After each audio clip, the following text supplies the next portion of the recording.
Hello there. Hello, and welcome to the very first edition of Wicked. Is there a sign in for it? Yeah, that's it. What was that? Just relax and do that. Oh, I'll have to get used to that.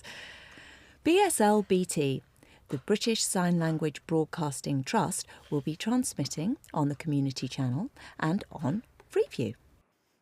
Right. For years, the deaf community have been asking for their own television channel slot, with programmes made by and for deaf people. Well, finally, we have it. Fantastic. Let's see what's in today's programme.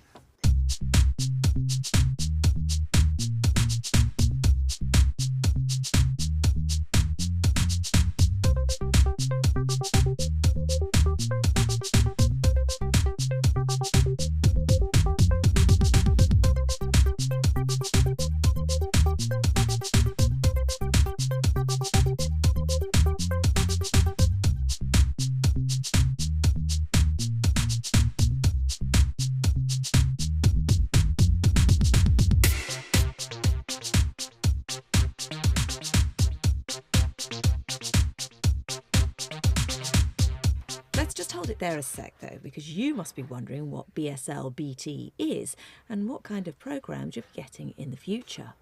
Ah, no need to worry. Terry Riley, the chief executive of BSLBT, will explain all. Let's go meet him. Hello there. Welcome, Terry. Hi. Thank you. So what is BSL BT and why was it set up? BSL BT was set up in 2008 because a group of people, like the deaf community and broadcasters, felt the need for change. Broadcasters like Sky, Virgin, ITV and Channel 4 had discussions with Ofcom because they felt having in-vision interpreters was not meeting deaf people's requirements. So it was agreed that those companies, 60 channels in all, would pool their finances into setting up a new organisation whose prime responsibility would be to make programmes in sign language for the deaf community. This positive change will also create more opportunities, both in front and behind the camera, in a variety of roles. Well, hopefully, anyway. Right, so you commissioned research into finding out what deaf people want to see on BSLBT. Can you tell us about that? Well, the deaf community want everything in exactly the same way as hearing people do. They want drama, entertainment, sports, deaf news, no different.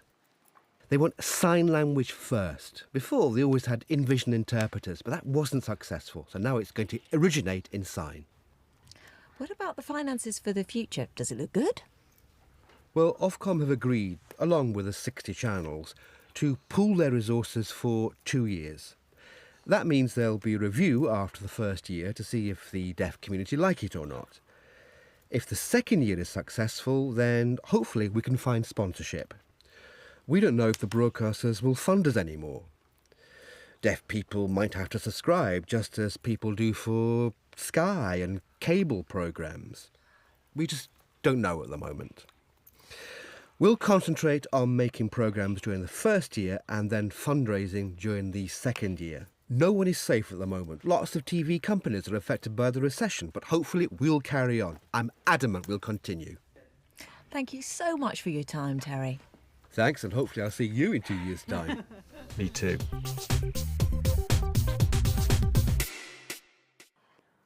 The renowned LDDG, the London Deaf Drama Group, was set up and has been going strong for an amazing 22 years. Isn't that fantastic? The LDDG invited me along to their rehearsals of Snow White and the Seven Deafies. The perfect opportunity for me to see where our established and rising deaf talent is coming from. Let's take a peek.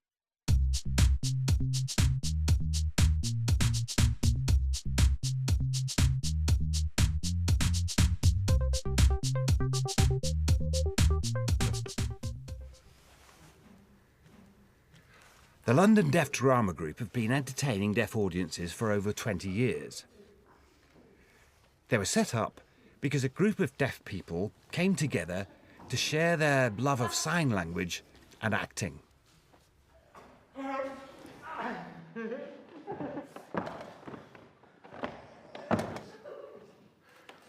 LDDG is comprised totally of volunteers. Everyone, the actors, lighting people, directors, all of us. It's a shared hobby and interest.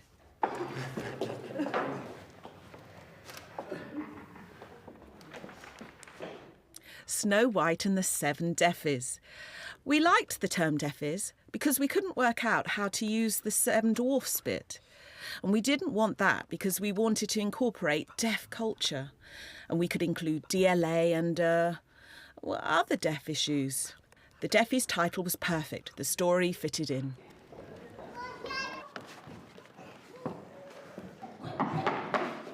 Come here.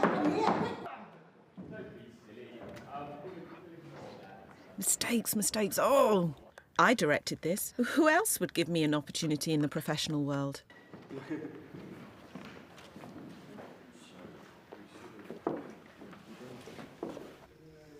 Can mainstream drama portray deaf culture? I don't think so. They don't know the difficulties that we face on a daily basis. They know nothing of our deaf history or culture. So, who can accurately portray deaf people? Who knows about deaf culture and identity? Well, there's only one way, and that's through deaf drama.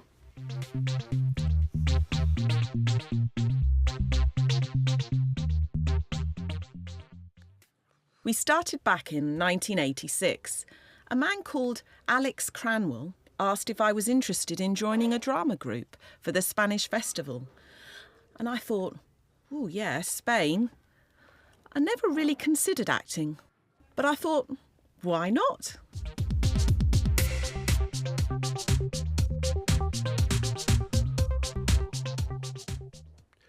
"12 of us went to Spain for a one-off visit.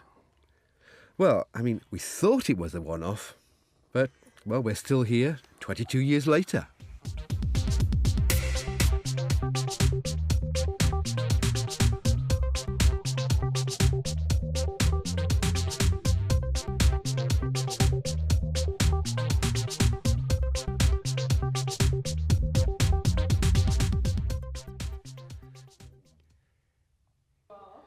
What level of sign language does the fairy have? I don't know. I remember back in 1986, we all used SSE and followed the English syntax. Then after 1990, sign language was recognised and training developed. And now I think we have 7 BSL trainers amongst us. And the language is very rich. The audience is engrossed because we share the same culture. I want to be the best signer. So, do you want to play a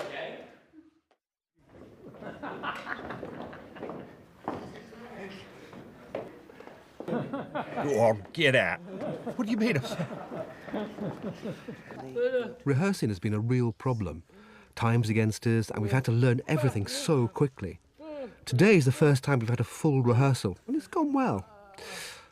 Oh, now I'm in character. Tomorrow will be perfect. Tomorrow? Oh, God help us. We'll break a finger. Break a finger.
Oh, it was funny. Snow White and the Seven Little Uns. Good fun.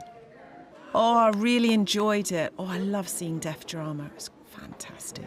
And the witch, even there,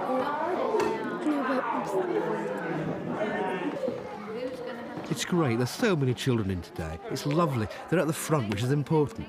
As you know, pantomime is famous for interacting with children, which happened here. There was lots going on.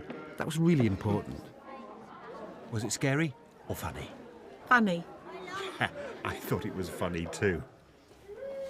Oh, I really enjoyed that. It was such a laugh. It involved taking the mickey out of real-life situations. The audience loved it. The kids were really into it, being scared. It was great to see the rapport through sign language between the actors and the audience. Maybe I could get involved next year. Hi-ho, hi-ho.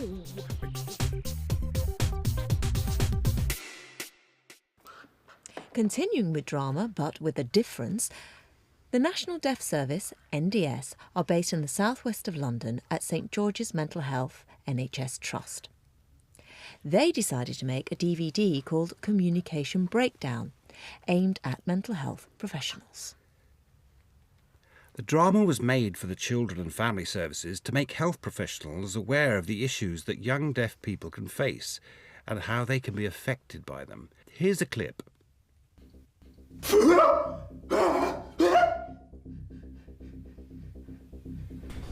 You'll be late for school. Daniel, if there's something bothering you...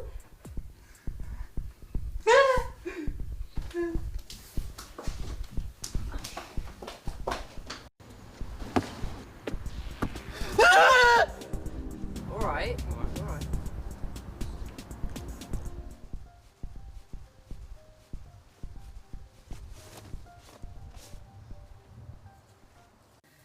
Not for the first time. Hang on a minute, Liz. I'll tell you later.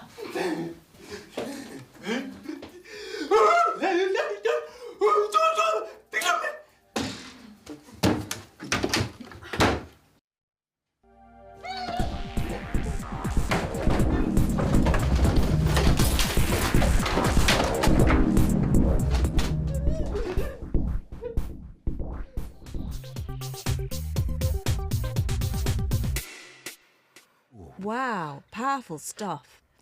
Joining me now to discuss some of the issues in the drama and about the work of the NDS are Andy Holwell, psychiatrist. Hello and welcome. Hello.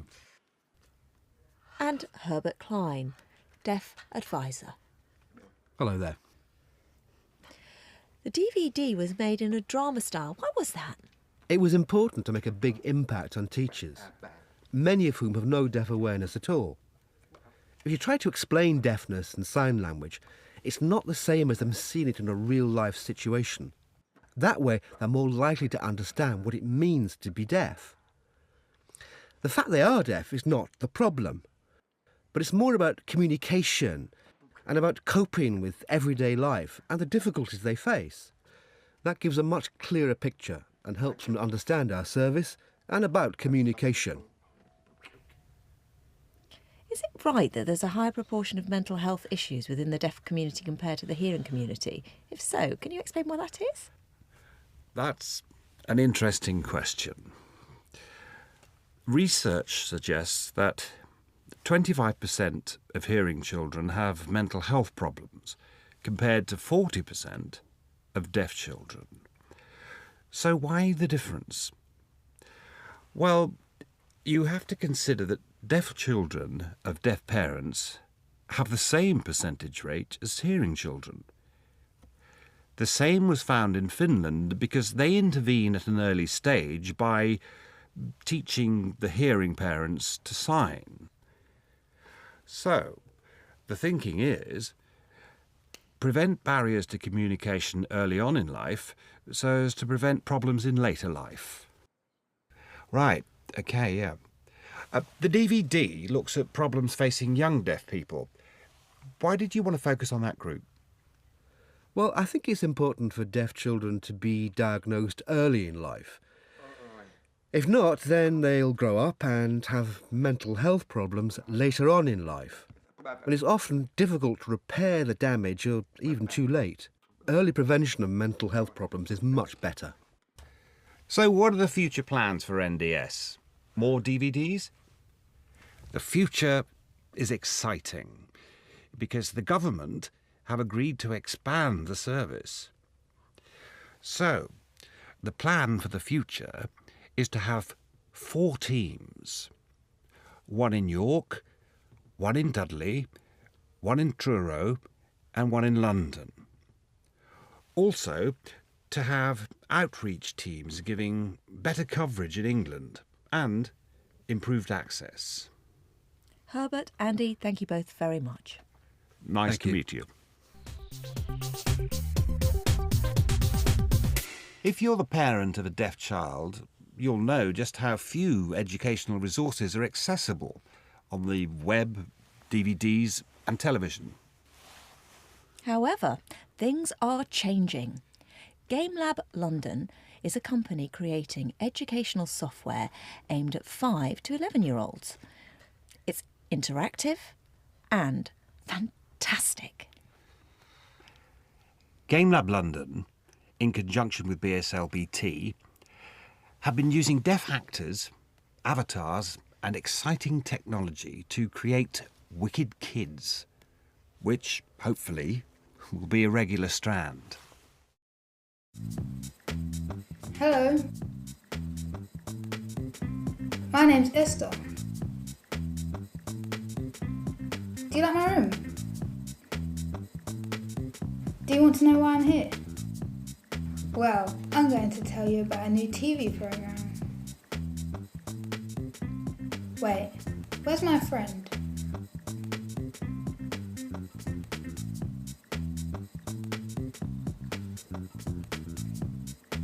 I know, he's in his favourite hiding place.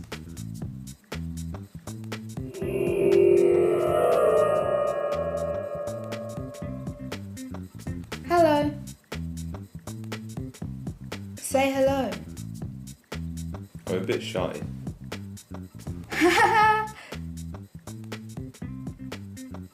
Oh, he's shy. Go on. Hello. We have lots of programs, games, and stories to tell you about. One story is about a boy who gets lost inside a computer. Do you want to have a look?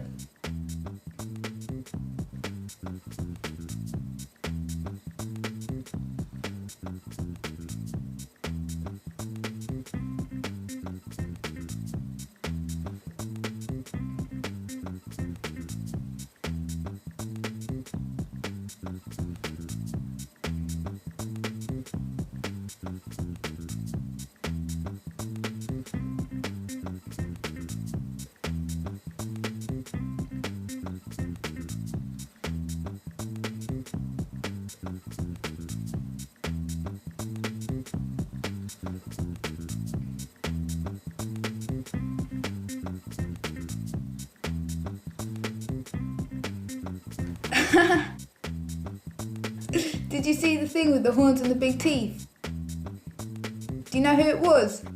Me! The program's on television, but you can also see it on the internet.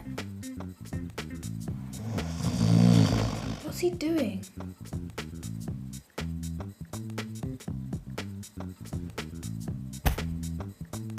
Wake up! People are watching us.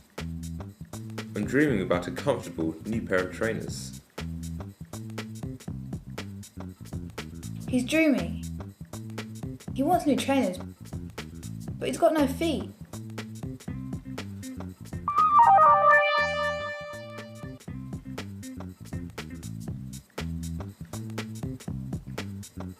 You know what his favourite thing is? Magic! That's right, magic. But not now. Next time. Bye!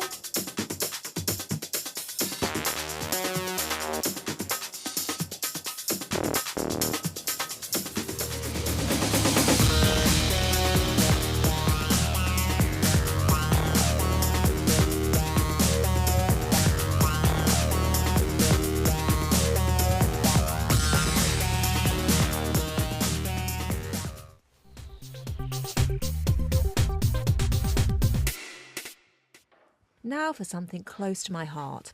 Last year, Danny, the Deaf Association of Northern Ireland, received funding from the Heritage Lottery Fund and commissioned a DVD called Sign of Our Times. It includes lots of recorded memories and experiences of members of the Northern Ireland deaf community. Some humorous, others moving and some tragic, but together they portray deaf culture in Northern Ireland.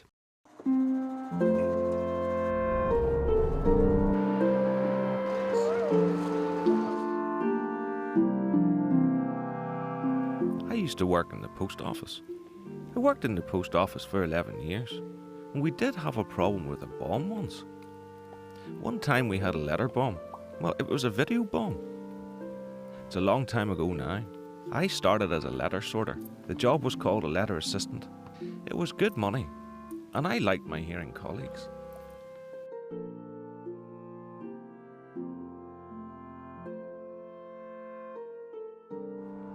It was near the town, opposite the AA office. I worked upstairs on the first floor. There was a window behind me, but I was concentrating on my cutting. Because I was deaf and I didn't look round to see what was going on, there was a phone call to warn us that a bomb was about to go off outside.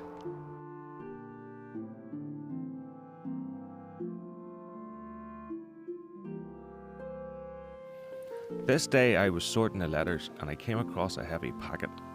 I wondered what it was, and the boss said it was videos, so be careful.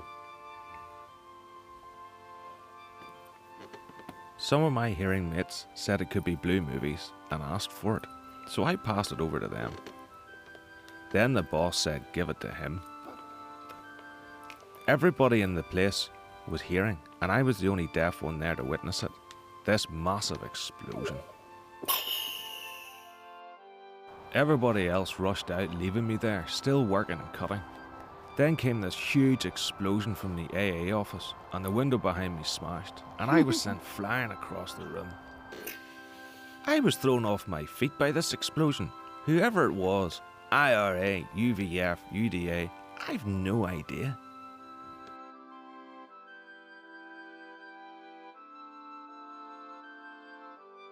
There were glass splinters stuck all over the back of my head. I was rushed to hospital and they took them out one by one. It was painful. In the melee, I couldn't see and I panicked, thinking I'd gone blind. It was terrible. The boss was fussing over me. When I went back to work, I was furious with them.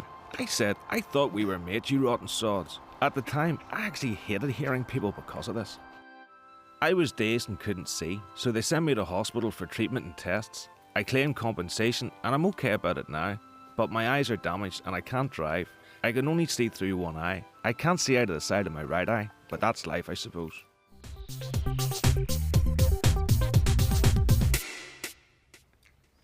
Now, moving on. We're going to meet Sabina Iqbal, who set up Deaf Parenting UK 7 years ago. It's still going strong. In October last year, she was joint winner of the BT Women of the Future Voluntary Award. Well done, Sabina. How much does this award mean to you? Actually, I've got the award here. Oh, beautiful. Yeah. Isn't it lovely? How I feel now about the award is, wow, I'm the first deaf woman to be recognised for my work with Deaf Parenting UK over the years. I mean, it's all been voluntary with no pay at all. So I feel it's great that all my work has been recognised. Like I've had a pat on the back. It's easy to forget how much you do when you're totally absorbed in trying to improve services. What are the main issues facing deaf parents? The most important thing that people tend to forget is the deaf children. With hearing parents, most of them will get support from various organisations. But when deaf children grow up, 90% of them could have hearing children without that support. That's why we set up. The biggest problem is lack of access to information, like their children's education. Parents can't access the chit-chat. It's the same accessing maternity information. They don't know their rights and choices. Social services constantly take children away from deaf parents, doubting that they can be good parents. There are so many critical issues. So, what kind of support and help does Deaf Parenting UK offer? We provide a wide range of services. We offer deaf parenting skill courses which cover pregnancy, 0 to 9 years, teenagers, and we provide signed information on the website, which is a fantastic central resource. We provide consultation on a one-to-one basis because some parents might feel nervous about attending a group course. We do that with parents who might have additional problems like learning difficulties or mental health issues. We also provide befrienders, which is experienced deaf parents supporting new parents, and they become role models. Additionally, we provide training to other service providers in deaf awareness and advise on how to make adjustments to meet deaf parents' needs. Thanks, Sabina. Thank you. Well, that's the end of our very first edition of Wicked. We've all enjoyed ourselves and hope that you've enjoyed watching the programme too. And a big thanks to all our guests and to you for watching. Bye. Bye.